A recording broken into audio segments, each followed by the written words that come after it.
Welcome back to Podcast Box. Today, I will continue sharing with you a Vietnamese fairy tale, the tale of Tum and Cam. The meaning behind this story is that goodness always has a strong vitality, never yielding or surrendering to evil. Society is always fair, and justice will be served. Those who are hardworking, kind, and good-hearted will be happy. The greedy and wicked will be punished. This aligns with the philosophy, good begets good, evil begets evil. Okay, let's get started.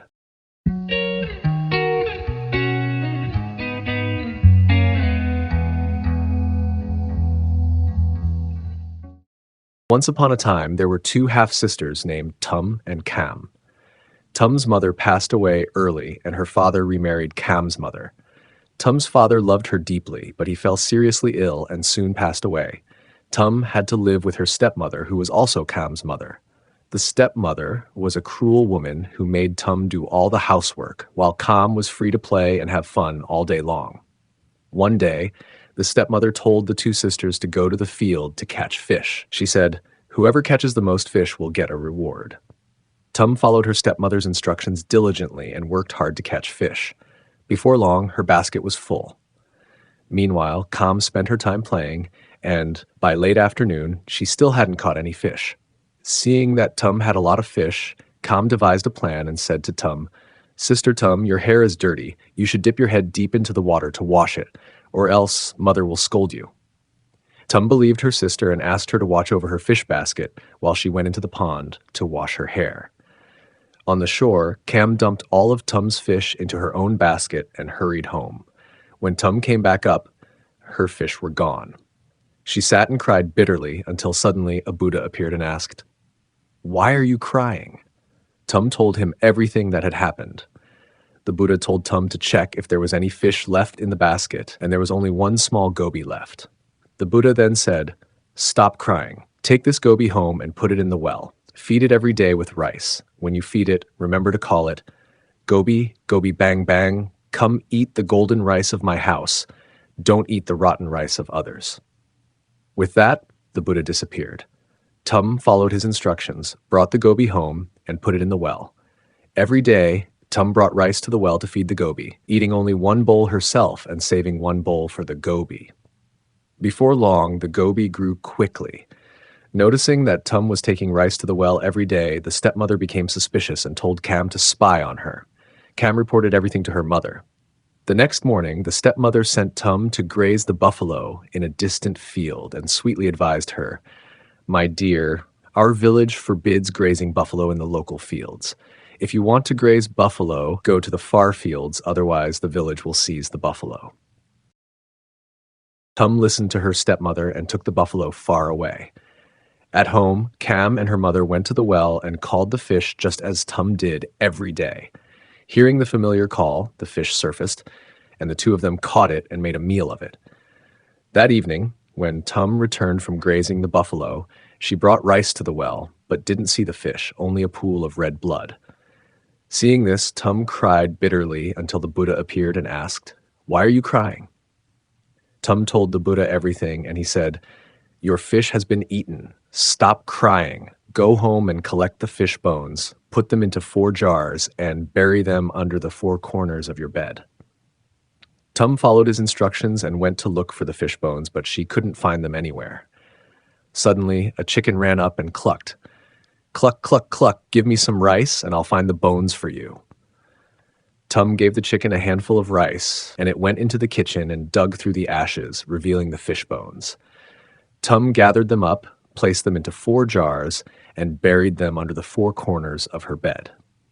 Sometime later, the king announced a festival, and everyone in the village was excited to attend. Cam and her mother prepared to go early in the morning. Tum asked her stepmother if she could go too, but the stepmother mixed a basket of rice with a basket of husks and told Tum she had to separate them before she could go to the festival.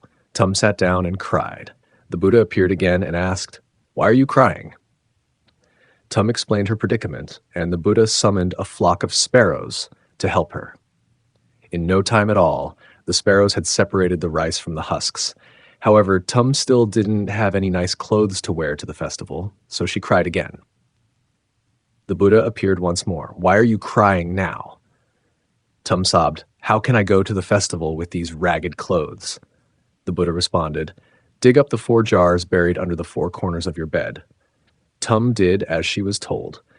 In the first jar, she found a beautiful dress, in the second, a pair of embroidered shoes, in the third, a tiny horse that magically turned into a real horse when it touched the ground, and in the fourth, a sturdy saddle.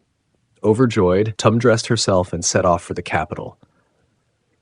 The horse quickly carried her there, but on the way, she accidentally lost one of her shoes in a muddy area and couldn't retrieve it. At the festival, Tum wrapped the remaining shoe in a scarf and joined the crowd. At that moment, the king's entourage was passing through the muddy area where Tum had lost her shoe. The lead elephant stopped and refused to move until the soldiers found the shoe. The king admired the beautiful shoe and declared, "A shoe this beautiful must belong to a beautiful woman." The king ordered all the women at the festival to try on the shoe, proclaiming that whoever fit the shoe would become his wife. Women eagerly tried on the shoe, but none could fit. Cam and her mother also tried, but failed. When it was Tum's turn, her stepmother sneered, "Even the best couldn't fit it. How could someone like you?" But when Tum tried on the shoe, it fit perfectly. She then produced the other shoe from her scarf, revealing the matching pair. The soldiers cheered, and the king was overjoyed. He immediately ordered that Tum be brought to the palace. From that day on, Cam and her mother harbored deep resentment. On the day of Tum's father's death anniversary, Tum asked the king for permission to return home to pay her respects. Seeing Tum return, Cam and her mother, who disliked her, plotted to kill her. The stepmother said to Tum, "Today is your father's death anniversary. Climb the areca tree and pick some areca nuts for the offering." Tum obediently climbed the tree. While she was up in the tree, the stepmother began to cut the trunk.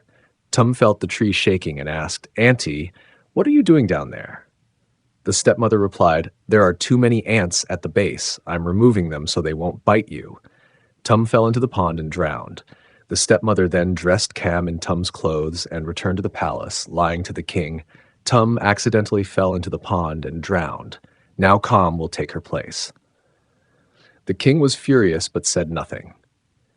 Tum's spirit transformed into a golden oriole bird and flew into the palace. One day, while Cam was washing the king's clothes, she heard the bird sing, "If you wash my husband's clothes, wash them clean. If you dry my husband's clothes, dry them on the clothesline. Don't dry them on the fence or they'll tear." Cam was terrified upon hearing this. The golden oriole bird chirped cheerfully in the palace and followed the king wherever he went. Seeing how the bird adored him, the king said, golden oriole, is it my wife hiding in my sleeve?" The bird flew to the king's hand and nestled in his sleeve. From that day, the king took great care of the bird, making a golden cage for it and tending to it daily. Seeing this, Cam became jealous and asked her mother for advice. The stepmother told Cam to catch the bird and eat it, then bury its feathers in the garden. When the king learned of this, he was very angry. From the spot where the feathers were buried, 2 lush peach trees grew. The king enjoyed resting under their shade in a hammock. Cam told her mother about the trees, and the stepmother advised her to cut them down to make a loom. While weaving clothes for the king, Cam heard the loom creak. "Creak, creak. Stealing my husband, I'll gouge out your eyes." Terrified, Cam ordered the loom to be burned. From the ashes, a lush tree with green leaves sprouted, but it bore only one fruit. One day, an old woman passing by the market sat to rest under the tree and saw the fruit. "Dear fruit, fall into my basket. I'll only smell you. I won't eat you." As soon as the old woman finished speaking, the fruit fell into her basket. She took it home and placed it on a cushion, only smelling it and not eating it. Every day when she returned from the market, she found the house tidy and meals prepared. After a few days, she became suspicious.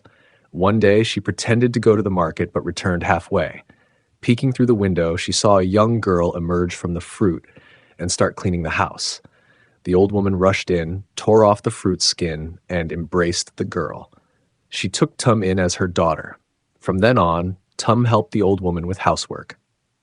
The old woman opened a tea shop at home, and Tum helped by preparing betel leaves in a phoenix shape. The shop became increasingly popular.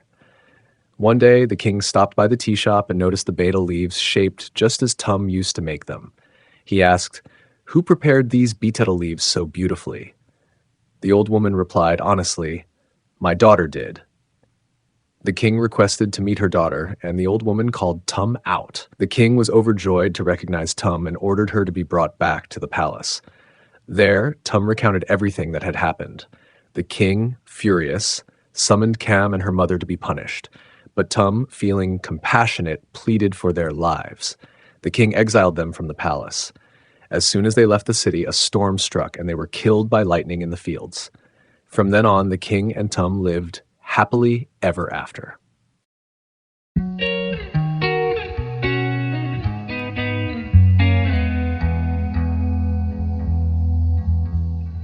The story ends here. How do you feel about it? Please leave your comments below the video, and don't forget to like, share, and subscribe to give me more motivation to share more interesting stories. And now, goodbye, and see you in the next video.